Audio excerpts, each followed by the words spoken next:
Dizem que não há amor como o de dois irmãos. No entanto, esse não foi o caso dos irmãos alemães Adolf e Rudolf Dassler, que travaram uma feroz e implacável disputa que chegou até mesmo aos tribunais. Quem são esses irmãos? Talvez o nome não seja familiar, mas quando mencionamos as marcas Puma e Adidas, você imediatamente reconhece duas das marcas de artigos esportivos mais famosas do mundo. Descubra a história fascinante dos irmãos alemães Adolf e Rudolf Dassler, cuja relação entre eles se transformou em uma das rivalidades mais acirradas da indústria esportiva. Conheça a incrível trajetória desses irmãos e como eles fundaram duas das marcas mais renomadas do mundo, Adidas e Puma. Acompanhe os eventos que levaram à separação dos irmãos e como isso dividiu não apenas a família, mas também a cidade em que nasceram. Conheça os detalhes por trás dos desentendimentos e rumores que alimentaram a rivalidade, além do impacto que essa competição teve na inovação e no crescimento do setor esportivo. Inscreva-se no nosso canal para explorar essa história emocionante. Estamos na década de 1920. Os irmãos Adolf e Rudolf eram parceiros na Dassler Brothers Sports Shoe Company. Adolf era responsável pela parte criativa da empresa, desenhando os sapatos e supervisionando o trabalho, enquanto Rudolf assumia o papel comercial, gerenciando o relacionamento com os clientes. Por algum tempo, a empresa prosperou. Durante as Olimpíadas de Amsterdã, em 1928, alguns atletas já utilizam os sapatos produzidos pela empresa dos irmãos. Em 1930, a fábrica já produz anualmente em torno de 10.500 tênis de corrida e em torno de 18.500 chuteiras. Mas o sucesso mesmo veio nas Olimpíadas de 1933, que neste ano acontecem em Berlim, durante o governo de Hitler. Apesar dos irmãos serem filiados ao partido nazista, Adolf viaja até Berlim e convence o atleta afro-americano Jesse Owens a usar seus sapatos nas competições. Com os tênis dos irmãos, Jesse Owens ganha 4 medalhas de ouro. Em 1928, Rudolf casa-se com Frida Stanzer, enquanto Adolf se casa em 1934 com Cat Martins. Já nessa época, há rumores que as esposas dos irmãos não se dão muito bem. Mas então, o que separou os irmãos? Essa é uma pergunta sem uma resposta definitiva até hoje. Uma versão da história diz que as esposas dos irmãos não conseguiam se suportar.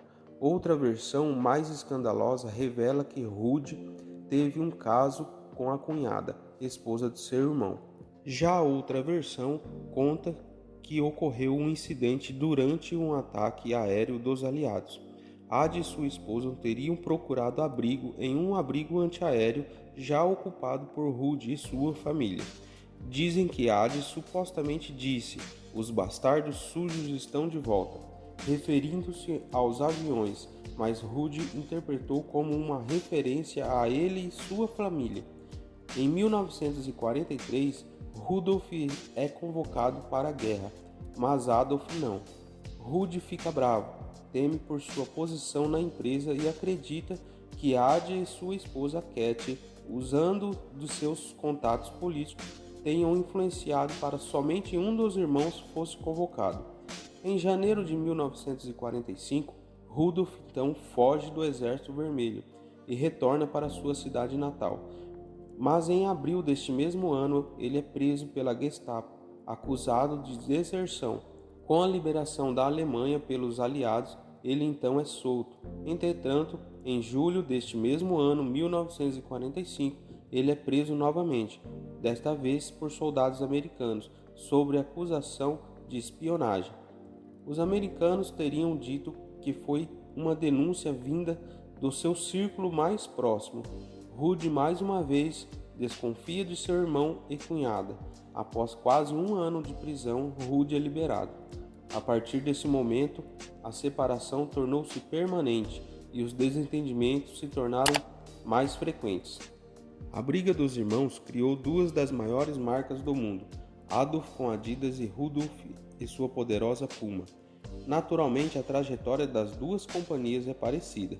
A empresa de Rudd começou a funcionar em 1948, mesmo ano da Adidas. O nome que ele escolheu teve inspiração idêntica. Foi primeiramente chamada de Ruda, formada pelas duas letras iniciais de seu nome e sobrenome. A denominação teria permanecido assim até um comentário de um amigo de Rudd. Ele disse que o termo Ruda soava estranho, meio sem sentido.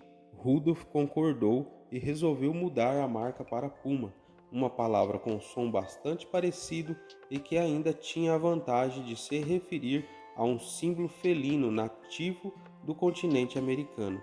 Trajetória da Adidas. Adolf seguiu em frente após a separação.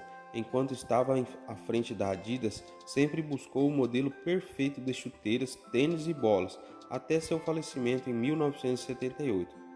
A partir daí, o filho Horst assumiu a empresa até ser vendida para terceiros em 1987, após sua morte aos 51 anos. A Adidas tem a sua linha do tempo bem definida, pois cada década simboliza um marco na criação dos produtos. Em 1950, nesse primeiro período, com a marca efetivamente oficializada, surgiram muitos produtos inovadores para atletas de elite. Sendo só o começo, foram criados produtos como a chuteira samba, que permanece utilizada nas quadras de futsal e futebol de rua, chuteiras de nylon e tênis de corrida. Já em 1960, superação foi a palavra definida pela marca para essa década, sempre presente em atividades esportivas. A Adidas desenvolveu o primeiro tênis focado em corridas e a moda street começou a surgir, com o icônico agasalho da Adidas e o primeiro tênis esportivo a se tornar um clássico, o Adidas Samba. Em 1970, esse período esteve nos momentos inesquecíveis do esporte, mas também atingiu a música, cultura e moda. Foi a primeira edição do Sneakerhead, Adidas Superstar, o chinelo Adilette e o tênis branco Star Schmidt. Também foram iniciados os materiais esportivos para correr no escuro. Já na década de 1980, a Adidas lançou a Copa Mundial, a chuteira mais marcante em campo e usada até hoje. Aí também surgiu o primeiro tênis a acompanhar os movimentos naturais do tornozelo. 1990, para a melhor fricção entre os calçados e a bola, foi criada a chuteira Predator. A cada época era analisado como ter a melhor tecnologia para o esporte. As jaquetas da Adidas foram desenvolvidas e permanecem em alta. A peça azul e branca foi um marco. Nos anos de 2000 a 2010, a marca investiu em produções que já estavam dando certo e foram aprimorando. Neste período surgiram produtos como a chuteira Predator, Precision, e a Adidas começou a investir no mundo da natação, com tecnologia que reduzem o arrasto na água. A Adidas, a partir de 2010, começou a dar vez à sustentabilidade. Nisso, desenvolveu uma linha de roupas e calçados com plásticos reciclados dos oceanos. A Adidas possui 3 logotipos diferentes: a das 3 folhas, o formato de montanha e o nome da marca gravado em letras minúsculas. Cada um deles possui um significado. O das 3 folhas representa a velocidade, o da montanha reforça as metas durante a competição e o nome da marca homenageia os artigos esportivos criados por Dassler. A trajetória da Puma. No primeiro ano de funcionamento, a modesta empresa contava com apenas 14 colaboradores. O primeiro produto lançado pela marca foi a chuteira Atom, que fez bastante sucesso. Já em 1952, devido à grande procura pela chuteira, que se tornava cada vez mais famosa entre os jogadores de futebol, a Puma então lança outro modelo. Essa chuteira foi a primeira no mundo que tinha travas removíveis. Por volta de 1954, a Puma inovou um pouco mais e lançou mais uma nova chuteira, que também caiu no gosto popular. Nos anos seguintes, a marca também se consolidou no mundo do atletismo. Os Os anos de 1960 foram marcados pela expansão dos negócios da Puma e pela grande destaque no mundo dos esportes. Em 1962, os produtos dessa marca alemã estavam presentes em cerca de 100 países. As chuteiras, que eram o carro-chefe da Puma, ganharam ainda mais visibilidade na Copa do Mundo deste ano. Ainda nessa década, a Puma lançou mais 2 modelos de chuteiras, sapatilhas de atletismo, e passou a oferecer velcro em seus calçados esportivos. Na década de 70, a Puma resolveu inovar ainda mais e lançou um tênis para corrida, mais uma nova chuteira e seu primeiro tênis para a prática de basquete. A empresa também passou por algumas mudanças administrativas, mas que não ofuscaram seu brilho no mundo dos esportes. Em 1976, a Puma introduziu a revolucionária tecnologia SPA. Já nos anos de 1980, a Puma, que já estava consolidada no mercado mundial, lançou mais uma nova e tecnológica chuteira e também teve uma altíssima procura nas lojas de artigos esportivos. Em 1989, a marca introduziu a tecnologia Trinomic, que era um sistema que possibilitava fabricar calçados com alta absorção de impacto, uma revolução para a época. Cada vez mais celebridades do esporte como Pelé e Maradona usavam os produtos da Puma, que foi uma excelente estratégia de publicidade para a marca. Na década de 1990, a Puma implantou uma tecnologia para tênis infantis, lançou o icônico tênis Puma Disc, uma nova coleção moderna de chuteiras, introduziu a tecnologia Puma Cell e uma nova linha de calçados.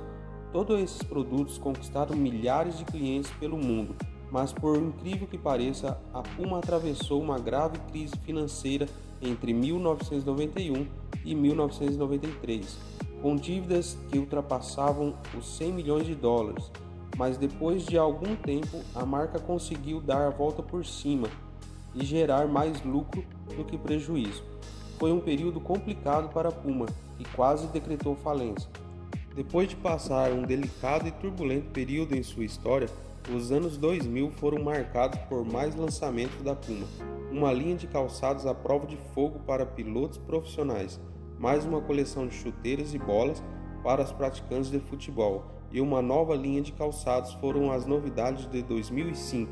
Já em 2006, a Puma inaugura a sua primeira loja conceitual na cidade de Nova York. O estabelecimento vendia artigos de luxo da marca, sempre inspirados nas principais tendências da moda atual. O restante da década foi marcado pelo lançamento de mais uma nova chuteira e pela compra da marca Cobra Golf. A Puma é a prova de que a inovação e o constante acompanhamento das necessidades do mercado pode ser alguns dos segredos do sucesso. Os anos 2010 também foram marcantes para a Puma. O grande destaque foram os lançamentos de novas linhas de roupas e calçados esportivos, mais 3 novos modelos de chuteiras, exclusivas linhas de acessórios e mais um tênis para corrida leve. Em todos esses produtos foram empregadas tecnologia de ponta, que combinava conforto, versatilidade, alta performance e resistência. E toda essa inovação constante acabou agradando até os clientes mais exigentes. A disputa entre Adidas e Puma continuou por quase 60 anos, até os membros mais jovens da família começarem a buscar uma reconciliação. Em 2009, as duas empresas se uniram para organizar um jogo de futebol entre as equipes dos funcionários de ambas as marcas, simbolizando assim a reconciliação e o fim da rivalidade histórica.